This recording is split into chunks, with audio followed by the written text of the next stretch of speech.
carga tributária da exata altura da despesa pública. Se eu tiver despesa pública alta, vou ter carga tributária alta. Então, quando alguém pensar em reduzir carga tributária, olhe para a despesa.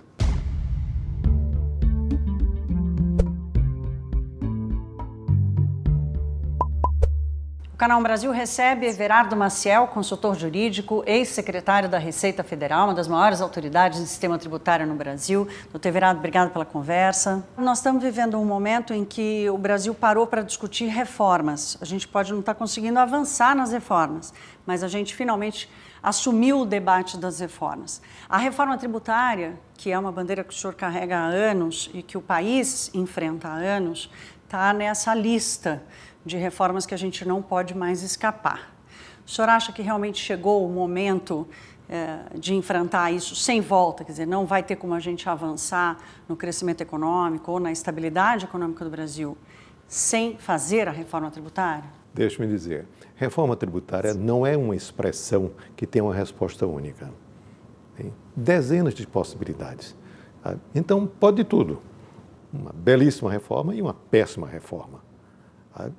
Nós temos problemas tributários. Em lugar de gastarmos nosso tempo indevidamente em buscar soluções, eu acho que a primeira coisa é saber assim, quais são os problemas. O senhor acha que nem esse diagnóstico está feito ainda da forma mais clara? Sim. Então, em cima desses problemas, é que nós temos que buscar as soluções, em lugar de estar fazendo alegorias. Vamos implantar um IVA não sei das quantas, imposto do século XX, ultrapassado. Assim, realmente é muito bonito, mas sistemas tributários são intrinsecamente imperfeitos. Eles resultam de conflitos. Alguém disse, eu tenho uma grande solução, aí o que ele faz? Eu vou preparar uma emenda constitucional, manda essa emenda constitucional, que ela será triturada no Congresso.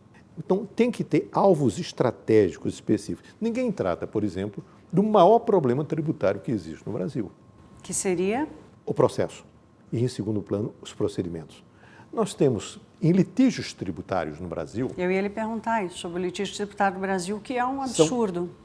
3 trilhões e 300 bilhões de reais, mais da metade do PIB. Eu cheguei a dizer, em tom mais descontraído, que nós vivemos um paradoxo. Se não cobrar isso, o Estado quebra. Se cobrar isso, os contribuintes quebram. Para mostrar o paradoxo dessa situação tão extravagante. É uma escolha de Sofia. O senhor acha que é possível endereçar, então, questões relevantes da reforma tributária, mesmo que seja picadinho? O senhor vê ambiente institucional, tanto político quanto econômico, inclusive, para endereçar isso? Se souber priorizar problemas. Este é o problema, é dele que eu vou tratar. Por exemplo, mencionei, o processo esgotou-se. Isso não tem solução. Hoje nós estamos numa situação tal que as instituições financeiras não dispõem mais de limites para oferecimento de fianças ou avais em disputas tributárias. Você imagine. E eu estou vendo cada vez mais um litígio crescente em cima de situações, por exemplo, como ágio. Gravito em torno do ágio, disputas que vão a 200 bilhões de reais. Isso é inaceitável. Mas quem deveria estar arbitrando essa relação, doutor Everardo? Essa relação deveria ser, precisa de uma mudança que sem o concurso do Executivo não vai adiante. Mas nós temos a cultura da litigância, quer dizer, é litigar por litigar. Quer dizer, e essa cultura da litigância não está apenas no âmbito dos contribuintes, não, é do fisco também. Os dois gostam disso, vivem disso, se alimentam dessa cultura de litigância o tempo inteiro e, além disso, as questões procedimentais. Antes que falassem uma coisa mais técnica, por exemplo, eu vou citar uma coisa que eu critico o tempo inteiro, é um absurdo, que é a exigência de certidão negativa. Como absurdo? Veja bem, nós damos certidão do futuro. Não é uma coisa um pouco surrealista? Sim. Certidão negativa válida por 6 meses. Imagine você chegar a um médico e dizer, se eu me dá uma certidão de garantia de problemas cardíacos válida por 6 meses, ele me manda internar. A psiquiatria, né? Claro. Muito bem.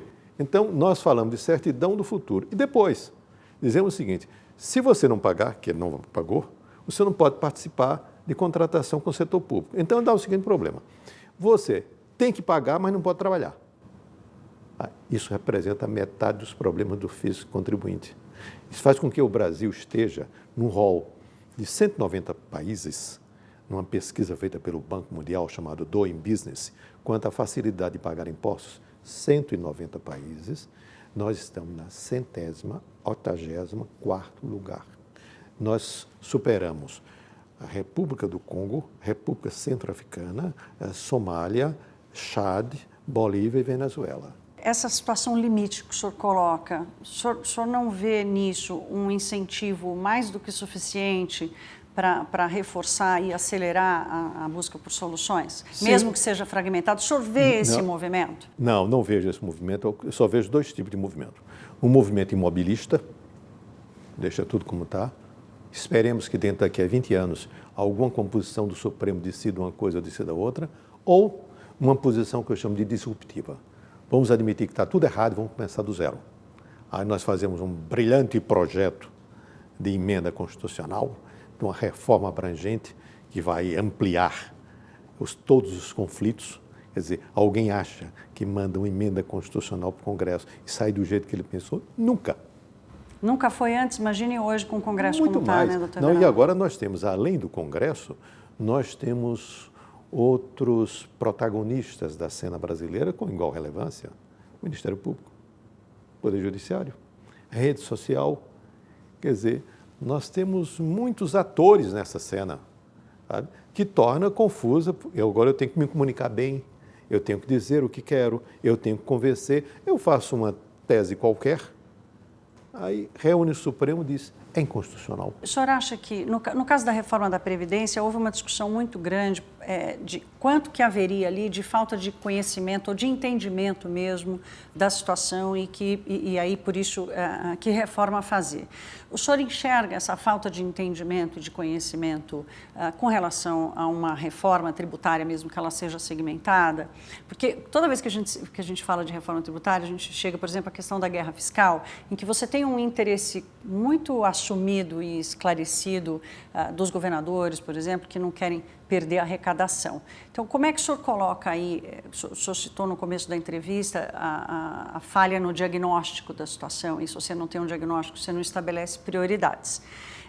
O senhor acha que ainda falta conhecimento, tem muito interesse pelo seu próprio quinhão ali que vai segurar essa aprovação? 2 pontos. Na reforma da Previdência, 2 erros clamorosos. O primeiro erro é da abrangência, trata muitos assuntos. É você convidar todos os blocos de oposição, de todos os tipos, com as mais diferentes motivações, para ficarem contra. Segundo, a questão de levar ao conhecimento da sociedade. A sociedade não tomou conhecimento disso, a sociedade foi manipulada, a sociedade recebeu informações confusas, atrapalhadas, ideológicas, movidas por interesses especificamente corporativos. E tudo isso posto para a sociedade, ela não compreendeu nada, não entendeu absolutamente nada disso e ficou contra sem saber nem porquê. Apenas se vai haver algo, deve ser contra mim.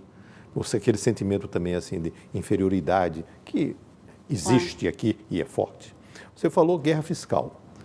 O que é guerra fiscal? Sequer esse conceito é bem definido. O que consiste? É conceder incentivo? Não. Conceder incentivo na forma da lei é o contrário da guerra fiscal. Alguém fala guerra fiscal da Zona Franca de Manaus? Não, por quê? Porque tem previsão constitucional. Então, nós temos que dizer assim, competição fiscal é inerente à história dos impostos. Sempre houve e vai haver. Ela tem escala mundial, né? A gente está vendo agora o Trump fazendo com a questão do aço, ela é em escala mundial, né? Pois bem, então veja bem. Então, ela existe no plano internacional, é nesse ambiente que crescem e prosperaram fortemente os paraísos fiscais, que detêm 1/6 da riqueza mundial, para ter ideia do que é. Então, ela sempre existiu. O que nós temos que ter é regra do jogo. Por exemplo, ninguém fala que há guerra fiscal quando eu desonero as exportações. Por que não fala? Porque a Organização Mundial do Comércio, sim, pode. Então, quer dizer, é preciso, portanto, entender o seguinte, a competição fiscal que é contrária à lei, essa sim é que é guerra fiscal. Então, precisa saber, esse fato que está acontecendo, está contra ou a favor da lei? Se estiver dentro da lei, não é guerra fiscal, é a regra do jogo. E, por outra, No plano internacional, o que nós temos que ficar é diferentes, não iguais. Porque é uma competição ostensiva de todos. Quer dizer, como é que a Irlanda cresceu? Praticando ostensivamente competição fiscal nociva. Mas no caso do Brasil, essa situação entre os estados, até pela desigualdade que a gente tem, por exemplo, entre produção e riqueza gerada no Nordeste, quer dizer, isso não, mesmo que não seja contra a lei, não é uma coisa que coloca jogadores em situações de oportunidades diferentes? Desde que você defina a regra do jogo. O que é importante, e a Lei Complementar 160 de agosto do ano passado já ofereceu um caminho para tentar encontrar a regra do jogo. Porque quando alguém me pergunta, o senhor é a favor ou contra os incentivos fiscais? Eu digo, essa pergunta já está resolvida. Está resolvida pela Constituição. A Constituição diz expressamente que lei complementar vai disciplinar incentivos fiscais do ICMS. Logo, eu tenho que olhar, e a lei complementar? Essa é uma visão realista, pragmática, e tem que dar os limites em que ocorre essa competição fiscal. Nada mais do que isso. Agora, a matéria tributária é muito mais complexa do que a matéria previdenciária, que é uma coisa relativamente simples comparada com a tributária, mas ela também se presta muito a clichês, a coisas míticas. Por exemplo, vou dizer uma coisa simples. Os sistemas tributários são complexos. Eu sempre pergunto, o que é que são complexos? Exatamente. O que é que você chama de complexidade? Complexidade é sua ignorância em relação à matéria? Se for essa, é fácil de resolver, é só ensinar você que acabou a complexidade. Claro. Entendeu? Portanto, ele é inevitavelmente complexo, porque retrata relações complexas. Doutor Everardo, tem uma coisa que não é complexa e que todo mundo entende, que é uma mensagem que se repete toda vez que se fala na reforma tributária, que é a questão da carga tributária. Quer dizer, hoje, pelo menos se há esse consenso, se há algum consenso no Brasil hoje, é de que a carga tributária no Brasil é muito alta. O senhor concorda com esse consenso? Eu repito assim, ele é realista? A carga tributária não é alta nem baixa. E antes que pareça um paradoxo, a carga tributária é da exata altura da despesa pública. Então, se eu tiver despesa pública alta, vou ter carga tributária alta. Então, quando alguém pensar em reduzir carga tributária, olhe para a despesa. Porque não terá solução viável possível. Enquanto tiver um Estado consumindo e pedindo mais. Então, não tem solução. Porque eu costumo dizer, de uma maneira mais descontraída, que quem faz carga tributária não é imposto, é despesa. É verdade. Então, é lá que eu tenho que prestar atenção. Porque se eu digo, se eu vou reduzir a carga tributária, manter o mesmo nível de despesa, eu vou financiar isso aqui com dívida pública. Com dívida pública. Não tem outro jeito. Ninguém concebeu ainda uma outra solução para esse problema no mundo. Então, se a carga tributária é alta ou baixa, é uma discussão mal formulada. Então, vamos ver o que é que o Estado não deve gastar. Então, sabendo que o Estado não deve gastar, é que eu vou conseguindo fazer uma possível redução. O padrão tributário brasileiro, ele não é tão alto. Agora, comparado com países emergentes? Sim, era menor que a Argentina, por exemplo. Apesar de pouca gente saber disso. A Argentina caiu agora um pouco com o Macri, mas o Brasil estava abaixo da Argentina. É muito abaixo dos países da Europa Ocidental. Porque o Brasil fez aquilo que uma certa ocasião eu disse, e disse caricaturando, nós mantemos um estado de bem-estar social tropical. Que seria? Que seria o seguinte, bem-estar social bem ruim, bem defeituoso e caro. Outro consenso que há, doutor Everardo, quando se fala de sistema tributário no Brasil, é que ele é injusto, porque ele está muito focado no consumo. Então, alguém que recebe um salário mínimo paga o mesmo imposto por um caderno ou por um combustível, por um carro, que uma pessoa que ganha 20 salários mínimos. Só acho que tem como mexer nisso? Quer dizer, esse seria um ponto inicial de uma discussão de reforma? Não é bem isso, não. Acontece o seguinte, primeiro, essa perspectiva, uma perspectiva que seria verdadeira na ótica da tributação de consumo dos países desenvolvidos. No Brasil, nós temos uma imensa quantidade de produtos que estão isentos, porque integram a dita cesta básica. É verdade. Então, nós temos alíquotas efetivas do ICMS, mais de 40. Esses comentários são próprios de países que têm 1 a 3 alíquotas. onde todos pagam. Não pagam. Olha a conta de energia elétrica. Ela é diferenciada em função do consumo. Os produtos vendidos em feira, comprados, não tem imposto nenhum. Então, dizendo, está pagando imposto? Não está pagando imposto. É que nesse país paga imposto. Mas você acha que seria razoável aumentar a tributação de renda, lucros, dividendos, por exemplo? Não, eu acho que não tem cabimento nenhum fazer nada disso. Ao contrário, você imagina só assim, apesar de eu achar que é um simplismo, estão diminuindo a tributação de renda e tributação de renda de pessoa física e de pessoa jurídica. Ambas estão diminuindo. Ainda que eu diga o seguinte, cuidado para não decidir precipitadamente. Por quê? Porque disseram, mas olha, os Estados Unidos diminuíram as alíquotas do imposto de renda das corporações, das empresas. Eu digo, espera aí, mas ninguém paga alíquota, não. Paga imposto. Surpresa, sim, é que imposto é produto de alíquota por base de cálculo. E como é que ficou a base de cálculo? Ela ficou constante ou foi alterada? Eu quero saber, afinal, qual é o imposto que vai pagar. Por exemplo... No final, que é o imposto efetivo, que acaba sendo sim, pago, é o que vai para a conta da arrecadação. Com essa redução de alíquotas, algumas grandes empresas no setor de bebidas nos Estados Unidos vão pagar anualmente, adicionalmente, 3 bilhões de dólares a mais. Elas não ficaram nem um pouco satisfeitas com a redução de alíquotas, porque eles reduziram a alíquota. Por exemplo, disseram que seriam indedutíveis o pagamento, seria indedutível o pagamento de juros de empréstimos contratados no exterior. Isso dá um efeito diferenciado que você não sabe onde é que alcança. É bom para um, é ruim para outro, quer dizer, tem um efeito confuso. Pejotizaram a economia, que nos Estados Unidos, até então, as empresas de responsabilidade limitada e as firmas individuais, por incrível que pareça, o pagamento era na pessoa física, não na pessoa jurídica dessas empresas. Acabou com isso. Entendi. Ou seja, o que é um estímulo ao que chamam aqui de... Que seria um estímulo... à chamada pejotização. Claro. Quer dizer, que todo mundo vai caminhar nessa direção. Quer dizer, o projeto de Trump, ele foi chamado de projeto de uma página. Ele só tinha uma página. Sabe? A solução tem 500. Então, eu preciso olhar isso com muita atenção. E, por exemplo, nós dissemos aqui, e isenção de dividendos? Sim, tem que ter isenção de dividendos. Esse é um fator diferencial a nosso favor, dos pouquíssimos, e nós queremos sacrificá-lo. Os Estados Unidos agora também isentaram os dividendos das empresas que estão lá, dos lucros provenientes do exterior. É que o debate ele vem sempre acompanhado, né, de muita confusão, né, ideológica, às vezes proposital ou não, né.